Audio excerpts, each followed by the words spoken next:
I'm gonna have to apologize. My hair is having one of those crazy Puerto Rican days, and it looks like it's not gonna be under control anytime soon. This was directed by Josh Rubin. I have no idea what other movies he's directed, I'm sorry to say. This is starring Olivia Holt as Allie, our main protagonist, as well as Mason Gooden. He's gonna be starting as the love interest as Jay. Basically, it looks like that for the last 2 years there has been murders going on, specifically with couples on Valentine's Day. It looks like it only happens on that day and then the murders just stop and everyone is trying to find out who it is. We're basically following Allie. She's basically a girl working at this industry. It looks like something happened at her job and it isn't going too well, so they hired this guy called Jay to help out, and then of course they kind of don't hit it off. They're kind of like an opposition when it comes to Valentine's Day and romance, you know, trying to make the story a little bit more interesting. And their plans are interrupted by the notorious HEK killer. And yes, that is an actual acronym that the movie uses for this killer. Heart-eye killers. Heart-eye killer.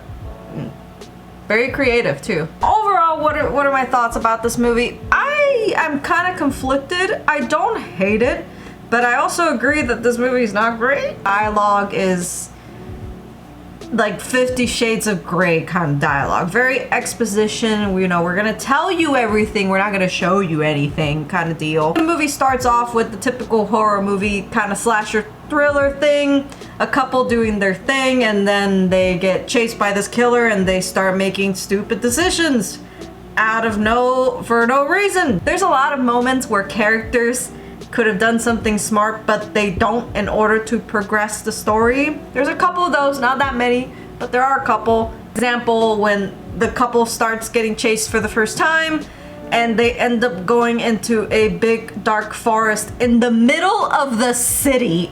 Where it came from, I don't know where this forest was, but it was dark. Also, this movie takes place in Seattle, but again, it still doesn't help. There's also a scene where the killer is just walking down this parking lot and there's a crap ton of people all over. I mean it. All of them got together and just mushed this guy. The movie would have been over. No one does anything, which, like, no one has a weapon, no one has a gun. I mean, again, it takes place in Seattle, so that kind of explains it. But again, this is where I come in, because there's also a lot of scenes where there's clear jokes that are meant to be like kind of cringe, where it kind of makes me feel that this movie is not taking itself too seriously, which actually kind of helps it. It actually kind of makes it a little bit better, but then it doesn't go all the way. It also gives you scenes where it's like it really is trying to be a serious slasher horror movie. Going there, but it doesn't want to make the full jump. It's like kind of giving its audience blue balls, to be frank, and I don't appreciate it. They did it, and then it turns out to be those people, and you're like, wow, who would have thunk it? Was it entertaining? Sure. You know, I had fun, and everyone seemed to be having fun in the theater. It got a couple giggles out of the audience as well, so it wasn't like universally hated.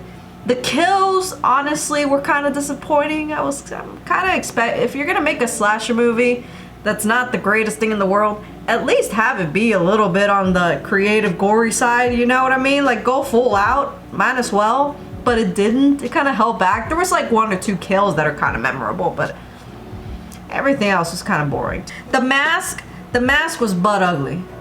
Sorry to say. The whole hard eyes, I get what it's trying to do. It's trying to be one of those memorable masks where, you know, next Halloween it's gonna be on sale and everyone's gonna, oh my god, and that everyone is gonna forget about it. It's basically one of those. It reminds me a lot of Thanksgiving.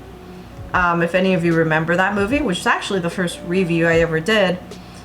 Is this better than Thanksgiving? Yeah, for sure better than Thanksgiving, but that's not a high bar. I'm just gonna say that. The greatest thing in the world, but you know, just grab a couple friends, have fun for the night, don't expect great things, and just, you know, have a great Valentine's Day. Overall, what do I rate this movie?